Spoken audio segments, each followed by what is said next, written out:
Hare Krishna. Hare Krishna. We are here at Matchless Gifts on a frigid Wednesday morning. And we're here to read the Bhagavatam. So we're happily starting a new chapter today. Yes.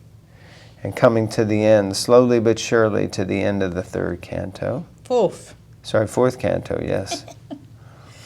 All right, Canto 4, Chapter 28, Text 1. Chapters entitled Puranjan Becomes a Woman in the Next Life. Oh my goodness. Om Namo Bhagavate Vasudevaya. Om Namo Bhagavate Vasudevaya. Om Namo Bhagavate Vasudevaya. Text 1. The great sage Narada continued, My dear King Prachini Bahishat. Afterward, the king of the Yavanas, whose name is fair itself, as well as Prajvara Kalakanya and his soldiers, began to travel all over the world. Purport.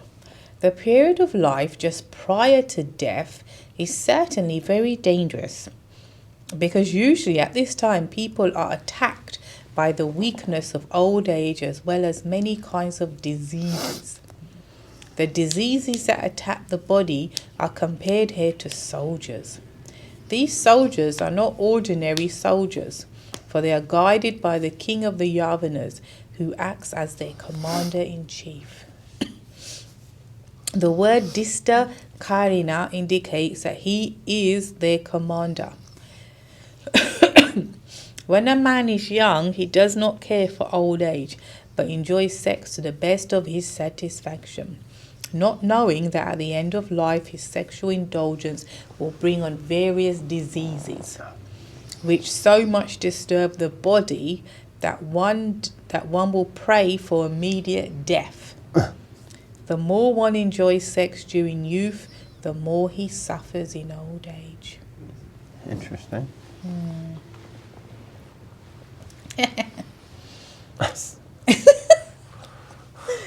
So I thought it was interesting that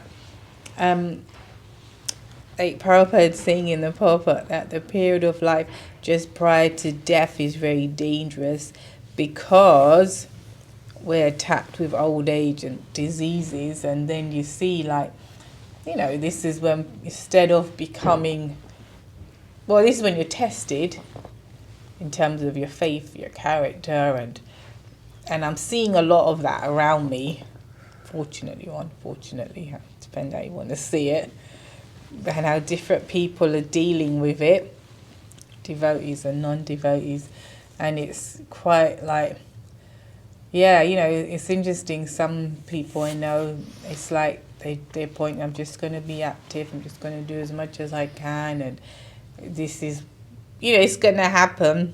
It's where we're all heading, and they try to be positive, you know. And then the others just like, yeah, it gets you down. It's depressing. It's like, which it is, you know, because this body is the only means by which you are going to get around and do things, service or otherwise. So when it starts to break down, at least if you got a car, if you can afford it, you can get a new car, get it fixed, whatever. But you can't just say, look, can I just get a new body now, please, you know? And so it becomes depressing. And while I was reading this, I was thinking of Prabhupada, that when he became really, I mean, we always see him as an older gentleman, but when towards the end of his life, he was so thin. And when I was reading this one, the image that came in my mind was literally on his, what we say, deathbed, not death, but you know, and he was had the dictaphone shoved in his face because he was still translating, and I was thinking, yeah, how could he have been like that, like literally coming towards the end of his life? How was he able to just allow that? And my thought was, because he's so confident of where he's going, like he has so much faith and trust in the process that there's no fear. which has come up in previous readings about fear, and that comes up when our faith is tested like that. So he has so much faith in the process that, okay, death's knocking on the door, but I'll just continue whatever I'm doing, because once it comes, I'll just walk out that door and I have no fear of where I'm going to enter into. Whereas for us, I don't know, that's where the faith comes in. Is there a spiritual world? Am I going to go there? I don't know if I'm going to go there. Do I want to take another birth according to what they say and this and that happens? Do I want to be forgetful? So I'm fearful when death and old age come. But he was so fearless that these different types of soldiers, he's saying, disease, old age and all this, it's like, when your contract's up for an apartment, if you know where you're going, it's like, we just finish off the lease here and then I just pack up my stuff and I'll go to that one. I know where I'm going, and it's cool and it's nice, it's a nicer upgrade, as it were, which Prabhupada also says you'll get an upgrade, as it were, because you're going to get a spiritual body in your next life. But if you don't truly believe it, then I'm like trying to hold on to what I got now, because I don't know where I'm going and I'm going to start freaking out. So that's what I was thinking of, that these things are coming. But again, that whole point of going deeper and becoming fearless through the faith. Beautiful. Okay, text 2. Once the dangerous soldiers attacked the city of Puranjan with great force. Although the city was full of paraphernalia for sense gratification, it was being protected by the old serpent. Purport. As one's body engages in sense gratification, it becomes weaker and weaker daily. Finally, the vital force becomes so weak that it is hearing compared to a weak serpent. The life air has already been compared to the serpent. When the vital force within the body becomes weak, the body itself also becomes weak. At such a time, the death symptoms, that is, the dangerous soldiers of death superintendent, Yamaraj, begin to attack very severely. According to the Vedic system, before coming to such a stage, one should leave home and take sannyas to preach the message of God for the duration of life. However, if one sits at home and is served by his beloved wife and children, he certainly becomes weaker and weaker due to sense gratification. When when death finally comes, one leaves the body devoid of spiritual assets. At the present time, even the oldest man in the family does not leave home, being attracted by wife, children, money, opulence, dwelling, etc. Thus, at the end of life, one worries about how his wife will be protected and how she will manage the great family responsibilities. In this way, a man usually thinks of his wife before death. According to Bhagavad Gita 8:6, Yam yam vapi smaran bhavam jajanti anti kalevaram tam tam aveta kuntaya sadatad bhava bhavitah. Whatever state of being one remembers when he quits his body, that state he will attain without fail. At the end of life, a person thinks of what he has done throughout his whole life. Thus, he gets another body, dehantara, according to his thoughts and desires at the end of life. One overly addicted to life at home naturally thinks of his beloved wife at the end of life.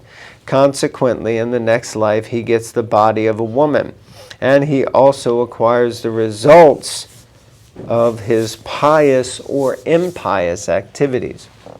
In this chapter, the acceptance of a woman's body by King Puranjan will be thoroughly explained. So Prabhupada is adding on to this and mentioning that, I guess, a little bit of a carryover from the previous verse and purport, just that if one is overindulging in sense gratification in youth, which is predominant, basically most people are trying to enjoy in their youth, although according to the Vedic system, young men would be in a gurukul, which would mean that their senses would be restrained and they would be kept separate from the opposite sex.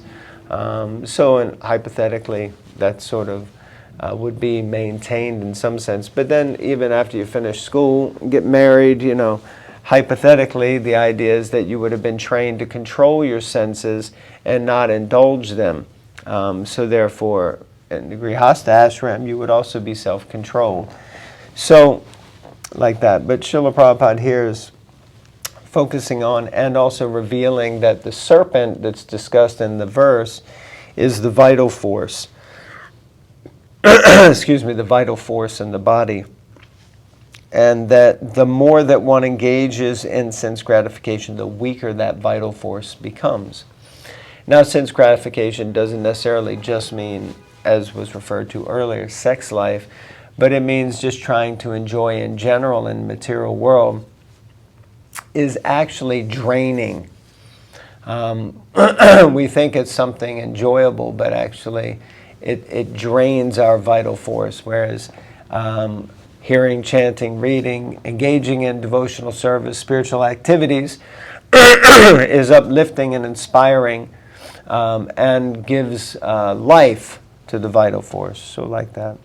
A few thoughts. And of course, Prabhupada preluding the what is to come in this chapter, which is that whatever we meditate on at the time of death, that state we will attain, Krishna says, without fail. So, where is my consciousness going to be at the time of death? Is it going to be on Krishna? Am I so absorbed in my day-to-day life now that at the time of death, my mind will be easily focused on Krishna, on the spiritual world? Or is my mind absorbed in many other things? Here, Prabhupada pointing out that a man attached to family will certainly think of his wife at the time of death. I'm fortunate. If I think of my wife, I'll remember Bhava Bhakti, and I'll remember, tilak and devotional service, and the fact that she likes to dress the deities and eat prasadam and engage in devotional service. And so I'll be fortunate if I remember her. But of course, if one is just remembering one's wife and remembering sense gratification or duty, obligations, or whatever that may be, then those types of things will bring us back to keep trying in order to conclude our time here in the material world. So like that. Next one. Or? Can do, yeah. Alright, take 3. Gradually, Kalakanya, with the help of dangerous soldiers, attacked all the inhabitants of Paranjan city and thus rendered them useless for all purposes. Purport. At the fag end of life, when the invalidity of old age attacks a man, his body becomes useless for all purposes. Therefore, Vedic training dictates that when a man is in his boyhood, he should be trained in the process of brahmacharya. That is, he should be completely engaged in the service of the Lord and should not in any way associate with women. When the boy becomes a young man, he marries between the ages of 20 and 25. When he is married at the right age, he can immediately beget strong, healthy sons. Now female descendants are increasingly becoming young men. Increasing. Now female descendants are increasing. Now female descendants are increasing because young men are very weak sexually. A male child will be born if the husband is sexually stronger than the wife. But if the female is stronger, a female child will be born. Thus, it is essential to practice the system of brahmacharya if one wishes to beget a male child and one is married. When one reaches the age of 50, should give up family life. At that time, one's child should be grown up so that the father can leave the family responsibilities to him. The husband and wife may then go abroad. Oh, that's nice. To live a retired life and travel to different places of pilgrimage. When both the husband and wife lose their attachment for family and home, the wife returns home to live under the care of her grown-up children and to remain aloof from family affairs. Right. The husband then takes sannyas to render some service to the Supreme Personality of Godhead. Unfortunately, it's Kali Yuga, and that isn't going to happen, because once a husband gets the wife, it's game over for the mother-in-law.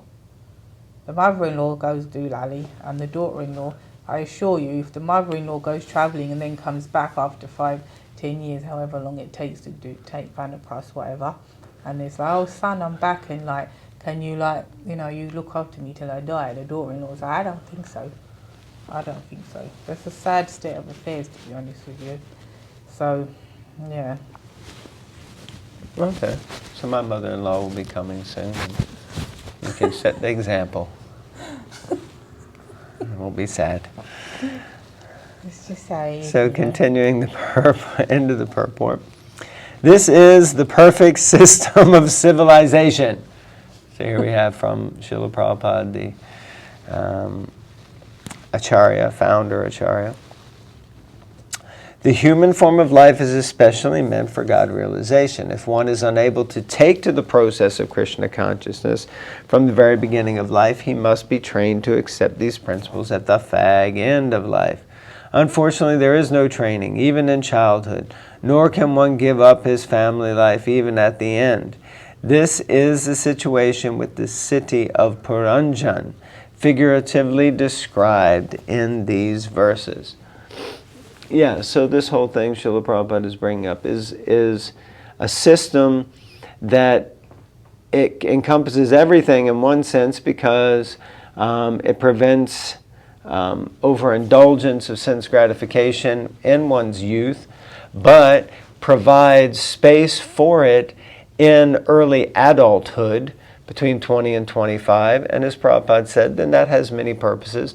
So then you can, the man will be strong, he will have, basically retained semen through all of his adolescence, and then when in connection with woman for procreation of children, they can have strong, healthy children. Prabhupada, of course, in the last purport pointed out this point that if a man is strong in vitality, then male children will be produced. But he's kind of saying that, men have become weak, which is a fact. We see that perpetually. And women are actually stronger than men, because men are, especially these days, spending most of their youth engaging in activities that are destroying their vitality in one sense. So then Prabhupada goes on to explain the system, which is really important. And then in marriage, you have children, you look after the children, you have that responsibility. But then by the time you're 50, the husband and wife can retire. Now, the only way you can actually retire at 50 is if you had children before you were 25, because then the children will be young adults and be in their own family life. So they'll be doing their own thing, and they'll have a house, and you trip off and basically go to the holy places and start to let go and renounce the family responsibilities, leaving it to the children who are now young adults starting their families. And then, as you said, they come back, and the son, the eldest son, would then look after the mother. And that wouldn't be, in the perfect system, wouldn't be something like, no, I don't want to. It's like, yeah, you do it, and that's just what is done. Of course, in the modern day, that's not what is done. You put grandma in the old age home, and you go to visit her once a week, if she's lucky. Once a year. Yeah, like that.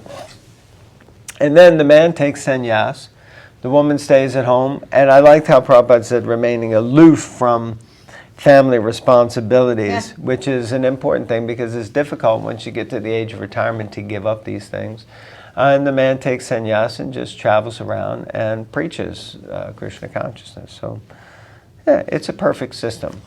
Unfortunately, the world is an imperfect place, and the perfect system in Kali Yuga is not so much in place. So like that. Yeah.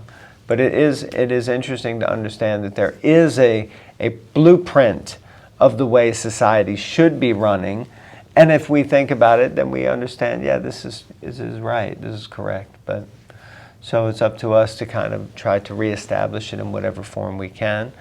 Many young men and ladies are kind of joining the brahmachari and brahmacharini ashram in their, early to mid to late 20s. And then it's like, it's a whole different scenario because you've already got so many bad habits, so many issues, so many attachments, so many, kind of pullings like that. But anyway, interesting. Okay, we'll conclude here. Thank you all very much for tuning in, being present, and please remember to like, subscribe, share, comment. Hare Krishna.